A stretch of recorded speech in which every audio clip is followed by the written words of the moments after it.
So let's talk about Cerydra, the HSR community's latest obsession. She is a 5-star wind harmony character set to debut in version 3.5.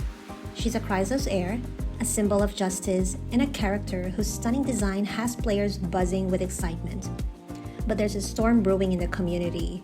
Some say Cerydra's kit is a trap, a one-trick pony designed solely for Phainon mains. Others compare her to Gacha, calling her a downgrade or Gacha 2.0. So what's the truth?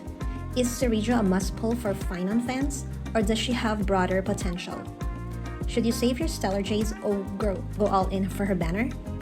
And for those of you who've fallen in love with her breathtaking design, yes, I'm talking to the waifu lovers out there. Is she worth the pull even if you don't have Phainon or Anaxa? Well, as a husbando lover myself, I'm thrilled because I've got both Phainon and Anaxa ready to team up with Cerydra. But my heart goes out to the casual players and waifu enthusiasts who are smitten with her Fiorina-like color palette, chess motif, and justice symbolism, only to hear whispers that her kit might be locked behind Phainon's ultimate. Cerydra's story is one of resilience, ambition, and a relentless drive to carve her path across the stars. Sound familiar? Well, if you're a Genshin Impact fan, you might see parallels with Fiorina's justice-driven aesthetic, complete with a blue and white color scheme and chess-inspired motif.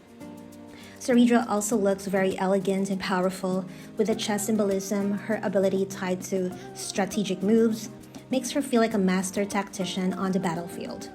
For waifu lovers, well, she's a dream come true, but the question is, does her kit live up to her stunning visuals?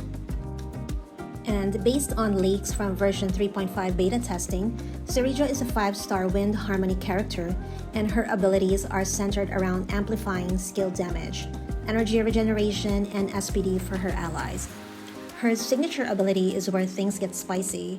When an ally with her nobility buff uses a skill, Cerydra copies that skill, uses it first, and then lets the ally use their original skill.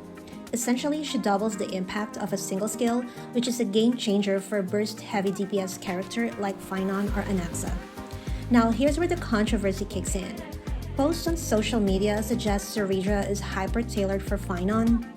Her ability synergizes perfectly with Phainon's ultimate, which forces allies off the field, triggering her skill addendum for a 10% all-type respan boost.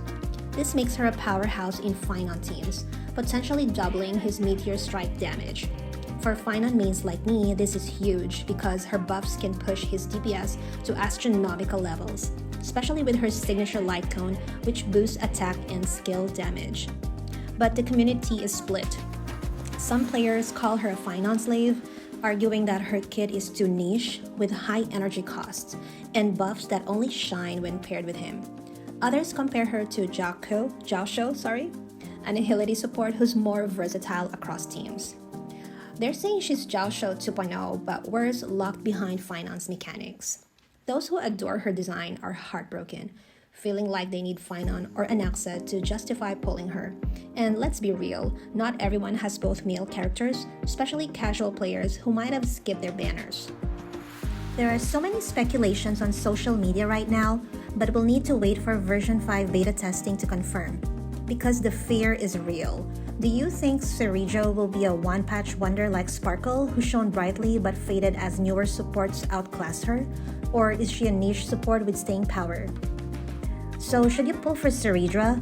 Well, if you're a Phainon main like me, the answer's a resounding yes, because her ability to double his DPS, boost his crit damage, and respan makes her a game changer for endgame content like Memory of Chaos or Apocalyptic Shadow.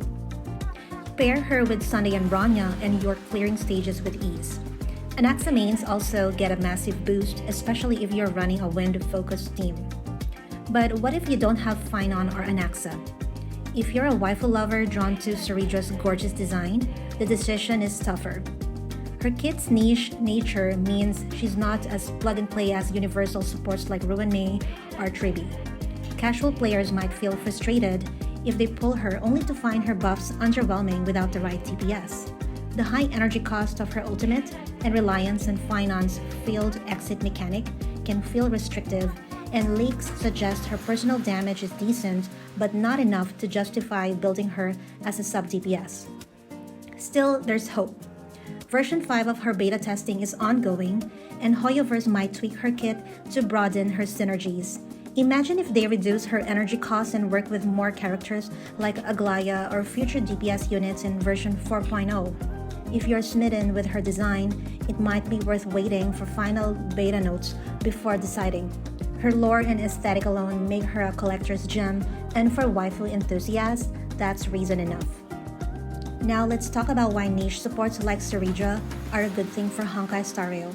The community is quick to cry power creep whenever a new character feels too strong, but niche supports like Cerydra are Hoyoverse's way of keeping the game balanced.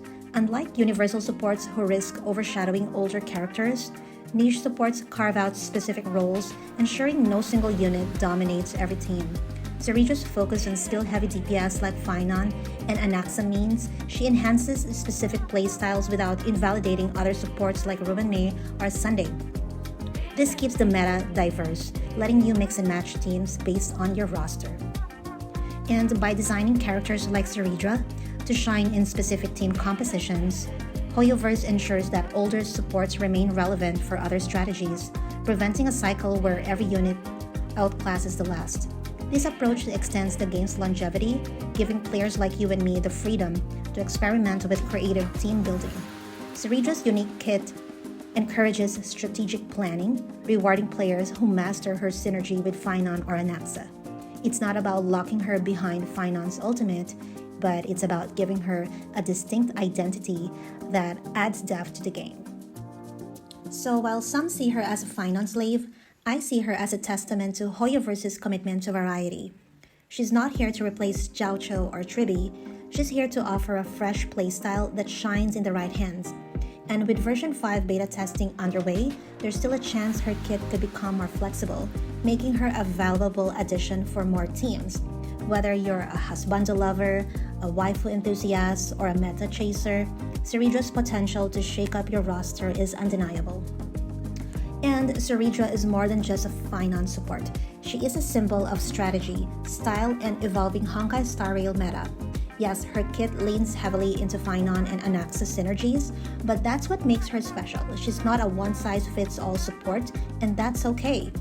Her design, lore, and unique mechanics make her a worthy pull for those who love her aesthetic or want to supercharge their hyper-carry teams.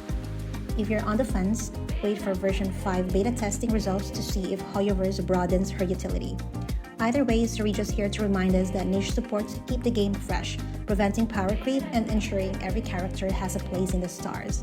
So what do you think? Are you pulling for Cerydra? Let me know in the comments, and are you a Phainon main, a waifu collector, or just excited for her chest-inspired flair? Smash that like button if you're hyped for version 3.5, subscribe for more information about Honkai Star Rail and Zenless Zone Zero so you don't miss my next video. Thank you so much.